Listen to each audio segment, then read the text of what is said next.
सवाल पैदा होता है ये कैसे बच्चे बदतमीज हो गए, कैसे शरारती हो गए। अल्लाह फरमा रहा है बचाओ अपने आप को, अपने अहलो अयाल को जहन्नम की आग से। कितने लोग जहन्नम से बचना चाहते हैं, वो लोग हाथ उठाएं। सुभान अल्लाह, सुभान अल्लाह। अब सुनिए आप, हम जहन्नम से बचना चाहते हैं, क्या करना होगा?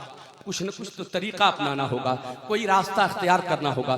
पूरी जिंदगी में, चाहे वो 15 साल की उम्र का हो, चाहे वो 20 साल की उम्र का हो, चाहे वो 30 साल की उम्र का हो, चाहे वो 50 साल की उम्र का हो, चाहे वो 100 साल की उम्र का हो, पूरी जिंदगी में दो ही काम करना है आपको, बस दो काम करना है, आप जहन्नम की आग से बच जाएंगे। पहला काम यह है हुकूकुल्लाह की अदायगी करते चले जाइए, हुकूकुल्लाह अदा करते रहिए। और दूसरा काम है हुकूकुल इबाद अदा करते चले जाइए। बस दो ही काम पूरी जिंदगी में करना है, आप जहन्नम की आग से बच जाएंगे, आपके घर वाले बच जाएंगे। दो काम है, एक हुकूकुल्लाह है और दूसरा हुकूकुल इबाद। हुकूकुल्लाह ये है अल्लाह की इबादत करो, अल्लाह की बंदगी करो, तस्बीह और तहलील करो, उसकी बड़ाई बयान करो, उसकी किबरियाई बयान करो। रमजान आए तो रोजे रखो, पैसे हो तो हज को चले जाओ, अल्लाह के हुकूक अदा करते चले जाओ।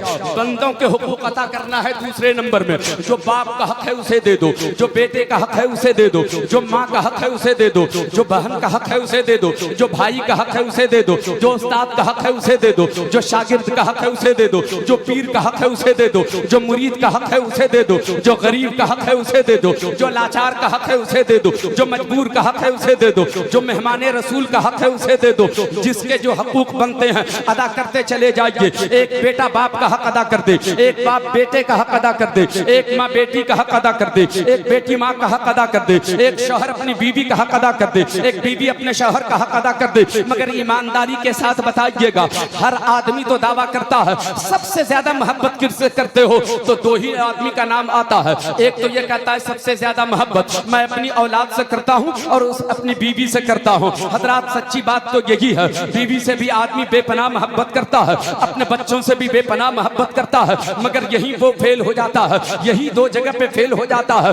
कमा हक तो सबकी हक की अदायगी नहीं कर सकता, मगर कहीं न कहीं वो हक अदा करने में कोशिश रहता है, कोशिश करता रहता है, मगर बीवी का हक अदा करने में नाकाम हो जाता है और अपने बच्चों के हुकूक अदा करने में नाकाम हो जाता है। मैं आपसे ये बताना चाहता हूँ प्यारे मुसलमानों, बीवी का हक कैसे अदा नहीं किया। आप मुझसे सवाल करेंगे मौलवी साहब आज पहली बार मेरे मोहल्ले में आए हो, न मेरे बेटों से मुलाकात है, न मेरी बीवी से मुलाकात है, आपको कैसे पता चला कि मैंने अपनी बीवी का हक अदा नहीं किया है, मैंने अपने बेटों का हक अदा नहीं किया है? आप पहली बार आए हो, कुछ पता भी नहीं और फेंके जा रहे हो। आपको पता भी है आज इस साल ईद के मौके से 10,000 का सूट मैंने अपनी बीवी को खरीद के दिया है, अपनी बीवी के नाम पे एक प्लाट मैंने खरीद के रख दिया है। अपने बेटों के हुकूक इस तरीके से अदा करता हूँ, मैं अपने बेटे को 10,000 रुपए मीटर का कपड़ा पहनाता हूँ, स्कूल जाता है मोटरसाइकिल से, वो कॉलेज जाता है 4 व्हीलर से जाता है।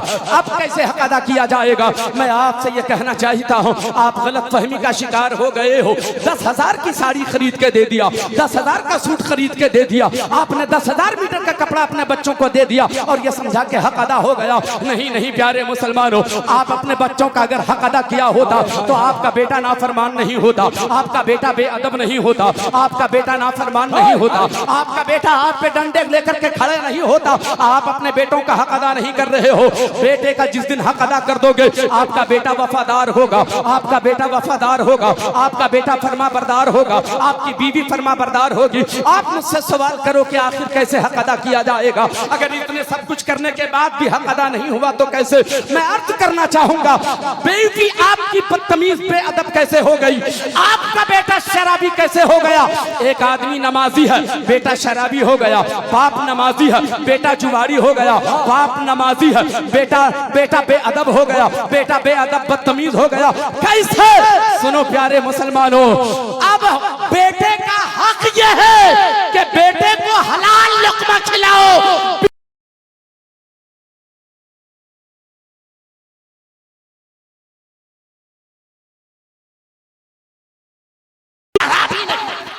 नारे तकबीर, जरा और बुलंद आवाज से नारे का जवाब दे।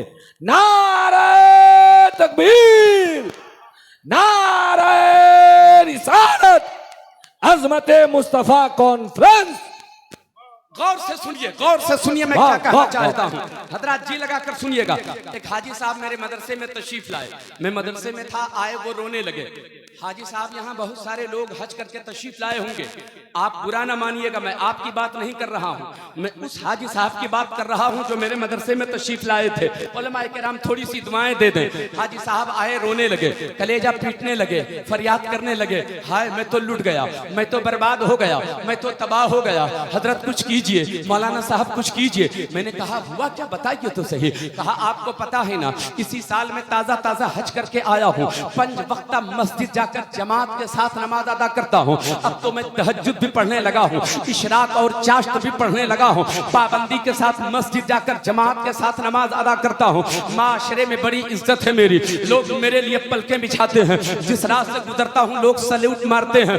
और मामला ये है, मेरे पास तो शिकायतें आती थी मेरे बेटे के ताल्लुक से, मगर मैं नजरअंदाज कर दिया करता था। आज सच्चाई सामने आ गई, आज मेरा बेटा अपने घर से निकला, शराब खाने गया, शराब पीकर आया, मोहल्ले की गलियों में फिरता हुआ गालियां देता हुआ जा रहा था, और उसके बाद वहां से लौटकर घर आया तो अपनी अम्मी को गाली देना शुरू किया और मुझसे कहा, ए बुढ़े घर से निकल जा। एक हाजी साहब बयान कर रहे हैं कि बेटा कह रहा है मुझसे, ए बुढ़ा घर से निकल जा, अपनी माँ को गाली दिया। थोड़ी देर के लिए कलेजे पे हाथ रख के सोच के, एक बेटा जब अपनी माँ को गाली दे तो माँ का कलेजा फटेगा कि नहीं? एक बेटा जब अपने बाप को कहे बुढ़ा घर से निकल जा, बताओ बाप का कलेजा फटेगा कि नहीं फटेगा?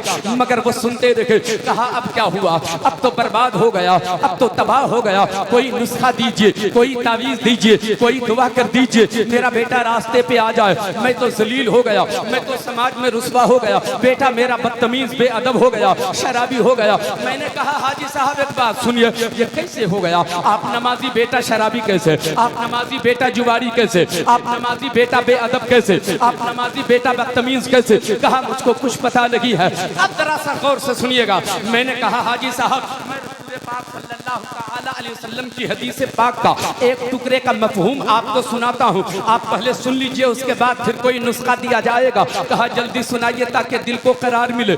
मैंने कहा सुनिए, मेरे आका ने इरशाद फरमाया है, ऐ लोगों सुनो, तुम्हारे जिस्म के अंदर गोश्त का एक लोथड़ा है, अगर वो बिगड़ गया तो सब बिगड़ गया, अगर वो समर गया तो सब समर गया। मेरे आका की बारगाह में सहाबा अर्ज करते हैं, या रसूल अल्लाह, आप फरमा रहे हैं जिस्म के अंदर गोश्त का एक लोथड़ा है, अगर वो बिगड़ गया तो सब बिगड़ गया, अगर वो समर गया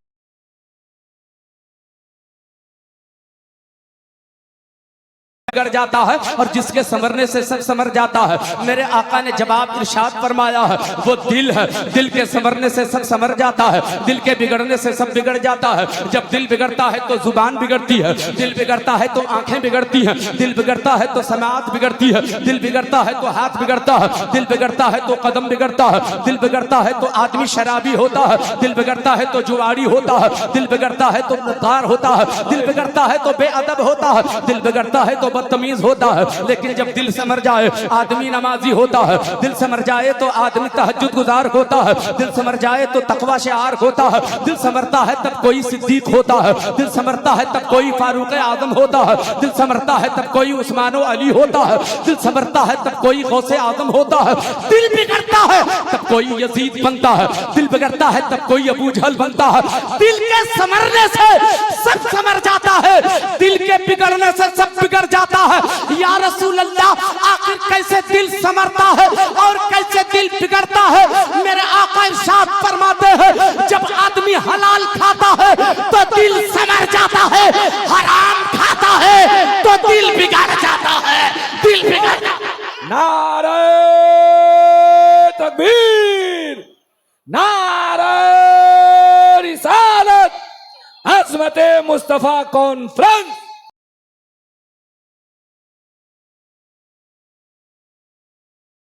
हजरत बाप वालिद उलमा की खिदमत में आते हैं। हजरत मेरा बेटा मेरा हक अदा नहीं करता, तवज्जो है आपकी? कितने लोगों की हाथ उठा के बताएं तो जरा, मेरा बेटा हक अदा नहीं करता। मैं कहता हूं बेटों से अपने हुकूक बाद में वसूल कीजिएगा, पहले अपने बेटों के हुकूक अदा कीजिए। आप तो बेटे का हक अदा नहीं कर रहे हैं और बेटे से आप अपना हक वसूल करने के लिए चले हैं। पहले अपने बेटों का हक अदा कीजिए, उसके बाद बेटों से अपना हक वसूल कीजिएगा। आपने तो बेटे का हक उसी वक्त मार दिया जब हलाल हराम लुक़मा उसे खिलाया, आपने नाजायज लुक़मा खिलाया, आपने गलत लुक़मा उसे खिलाया, उसी वक्त आपने उसका हक मार दिया। एक बाप अपने बेटे का हक कैसे मारता है, थोड़ा सा वक्त आपका ले रहा हूं मैं। हजरत गिरामी, एक बाप है, दो उसके बेटे हैं, एक को डॉक्टर बनाया, एक को इंजीनियर बनाया। गौर से सुनिएगा, लेकिन इससे पहले मैं बता दूं हाजी साहब ने क्या कहा मालूम है? हाजी साहब ने जवाब दिया, मौलाना साहब बस कीजिए, अब तो बात समझ में आ गई। मैंने कहा क्या समझ में आया? अभी तो मैंने सिर्फ हदीस रसूल का मफहूम समझाया है और तो कुछ बताया कि नहीं है। कहा हाँ हाँ सब समझ में आ गया। आज मैं नमाजी हो गया, आज मैं तहज्जुद गुजार हो गया, आज मैं तकवा शार हो गया, आज मैं हाजी हो गया। मुझे वो जमाना याद है जब मैं शादी किया था। शादी की पहली रात जब दुल्हन को लेकर आया था, शादी की पहली रात अपनी बीवी को हराम लुक़मा खिलाया था। उसी हराम लुक़मे का नतीजा है कि बेटा पैदा हुआ तो नाफरमान शराबी हो। वाह वाह वाह वाह वाह, जिंदा। बस बस बस बस बस बस, गौर से सुने आप, तवज्जो है ना आपकी। एक बाप का दो बेटा, दो बेटे हैं, एक को डॉक्टर बनाया, एक को इंजीनियर। मुझे बताइए कि कोई बाप अपने बेटे को डॉक्टर कब बनाएगा, इंजीनियर कब बनाएगा? जाहिर है एक बेटे को डॉक्टर बनाने के लिए कम से कम 50 लाख की जरूरत होती है। वक्त का अमीर होगा तब तो, वक्त का रईस होगा, जायदाद का मालिक होगा तब तो। हजरात, एक रईस बाप, एक पैसे वाला बाप, एक सरमायादार बाप। मैंने पहले कहा था कि मेरे जुमले तल्ख होंगे जरूर, मगर सच्चाई आपके सामने रख रहा हूं। गौर से सुनिएगा प्यारे मुसलमानों, क्यों कोई बहक जाता है, क्यों कोई शराबी हो जाता है, क्यों कोई जुआरी हो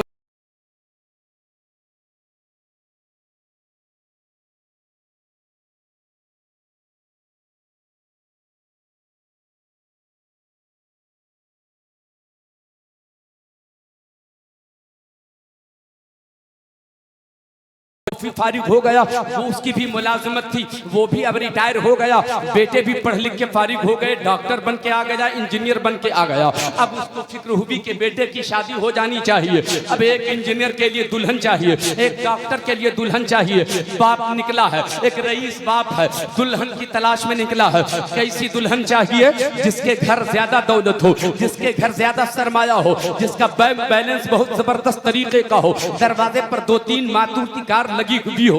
उसके यहाँ अपने बेटे का रिश्ता करने जाएंगे। मैंने सवाल किया, आप क्या ढूंढ रहे हो? दौलत ढूंढ रहे हो, सरमाया ढूंढ रहे हो, या अपने बेटे के लिए दुल्हन ढूंढ रहे हो? तो जवाब क्या देते हैं? मौलाना साहब बहुत खर्च किया है पढ़ाने में अपने बच्चों को, वसूल तो करना होगा ना। मैंने 50 लाख रुपया खर्च किया है इस बेटे के पीछे, कुछ तो वसूल करना होगा। मैं देख रहा हूँ उसकी तिजोरी भरी है कि नहीं, उसका बैलेंस है कि नहीं, उसकी बिल्डिंग बड़ी है कि नहीं, उसके दरवाजे पर मारुति कार है कि नहीं। मैं अर्ज करना चाह रहा हूँ, ऐ मुसलमानों, तेरा बेटा बदतमीज तभी से हो जाना होने का इम्कान पैदा हो गया जब तू दौलत देखना शुरू कर दिया, सरमाया देखना शुरू कर दिया। ऐ काश के जब तू दुल्हन तलाश करने के लिए निकला था, देख लिया होता सैयदा फातिमा जहरा की जिंदगी की रोशनी में ये लड़की जिंदगी गुजारने वाली है कि नहीं, कनीज़े फातिमा जहरा है कि नहीं, ये तहज्जुद घर में अदा करती है कि नहीं, ये घर में कुरान की तिलावत करने वाली है कि नहीं, ये अपने ससुराल को जन्नत बनाने वाली है कि नहीं।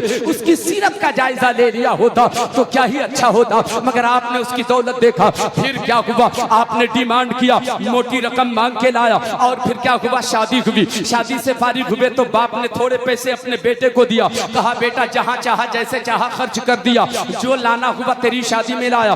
थोड़े पैसे फिर भी बच गए हैं, ये तेरे ससुराल ही से तो मांग के लाया था, अब थोड़ा सा तू भी खर्च कर ले। वो लड़का है जिसने शादी किया था, शादी की पहली रात है, बाजार निकलता है, उसी पैसे से अपनी दुल्हन के लिए जोड़े खरीद लेता है, उसी पैसे से मिठाइयां खरीद लेता है, उसी पैसे से कुछ तोहफे खरीद लेता है। शादी की पहली